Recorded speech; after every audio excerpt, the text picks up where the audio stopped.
September 5 మాజీ రాష్ట్రపతి doctor Sarvepalli Radhakrishna జయంతి సందర్భంగా బోధన్పట్నంలోని ఉషోదయ మహిళా కళాశాల యందు ఉషోదయ విద్యా సంస్థల కరెస్పాండెంట్ సూర్యప్రకాష్ నేతృత్వంలో లయన్స్ క్లబ్ ఆఫ్ శక్కానగర్ ఆధ్వర్యంలో ఉపాధ్యాయ దినోత్సవాన్ని ఘనంగా నిర్వహించారు. ఈ కార్యక్రమానికి ముఖ్య అతిథిగా Lions club past district governor 320 వి లక్ష్మి హాజరయ్యారు. ఈ సందర్భంగా పలువురు మాట్లాడుతూ ఎంతో టెక్నాలజీ పెరిగిన గురువు లేని చదువు వృధా అని, గురువులను గౌరవించాలని, మన దైనందిన జీవితంలో సమయానికి గురువుకి తల్లిదండ్రులకు ప్రాధాన్యత ఇవ్వాలని తెలిపారు. ఈ కార్యక్రమంలో Lions club past district governor, Lions club of Shakkar Nagar club అధ్యక్షులు, ఉషోదయ సంస్థల కరెస్పాండెంట్ సూర్యప్రకాష్, కార్యదర్శి Nagamani, district chairman సాలోమన్ Raj, district chairman Vishnuvardhan Reddy, కళాశాల అధ్యాపక బృందం, విద్యార్థులు పాల్గొన్నారు. ఈ కార్యక్రమం నడవాలి.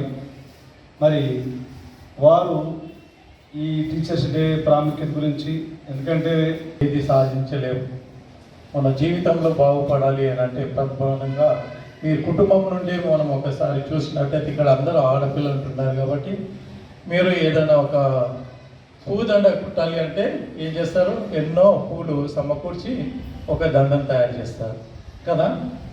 అదే రీతిగా చక్కని అందమైనటువంటి ముగ్గు వేయాలంటే అందులో రంగురంగుల ఎన్నో రకాలైనటువంటి రంగులు కలిపినప్పుడే చక్కని అందమైనటువంటి.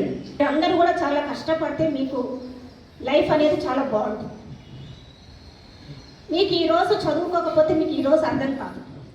ఇప్పుడు ఎన్ని చెప్పినా కూడా కొంతమంది వినని పిల్లలు కూడా ఉంటారు. సో మీరు వినకపోతే మీరే లాస్ అవుతారు.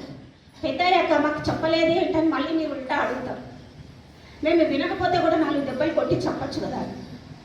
ఇప్పుడు ఈ కాలంలో టీచర్స్ తిట్టినా కొట్టినా మీరు వెళ్ళిపోవడం అటువంటివి జరుగుతుంది. అవన్నీ చేయద్దు. ఎందుకు చెప్పారా అని మీరు ఆలోచించుకోవాలి. అంతేగాని మీరు ఎంత కష్టపడితే మీకు అంత జ్ఞానం పెరుగుతుంది, మీరు అంత మంచి భవిష్యత్తులో ఉత్తమ పౌరులుగా ఎదుగుతారు. ఇప్పుడు ఈ ఉపాధ్యాయుల దగ్గరికి ఇప్పుడు మీరు నేర్పించేది ఎంతమంది డాక్టర్స్, ఇంజనీర్స్, కలెక్టర్లు.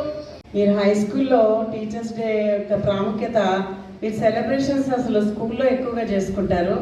కాలేజ్లో మనం అంతా ఎక్కువ టైం ఇవ్వలేకపోతున్నాం. మీకు కొంతవరకు మనం ఎందుకు చేసుకుంటున్నాము, ఈ రోజు ఎందుకు చేసుకుంటున్నాము అన్న విషయం తెలుసు కదా. రాధాకృష్ణ గారు మొట్టమొదట అతను టీచర్గానే పనిచేశారు. మామూలు టీచర్ కాదు, దేశంలోనే అత్యుత్తమ టీచర్ కాబట్టి అతను తర్వాత ప్రెసిడెంట్ ఆఫ్ ఇండియా అయ్యారు. అయిన తర్వాత అతను ఒక బెస్ట్ టీచర్ కాబట్టి అతని మరిన్ని అప్డేట్స్ కోసం మా ఛానల్ని సబ్స్క్రైబ్ చేయండి.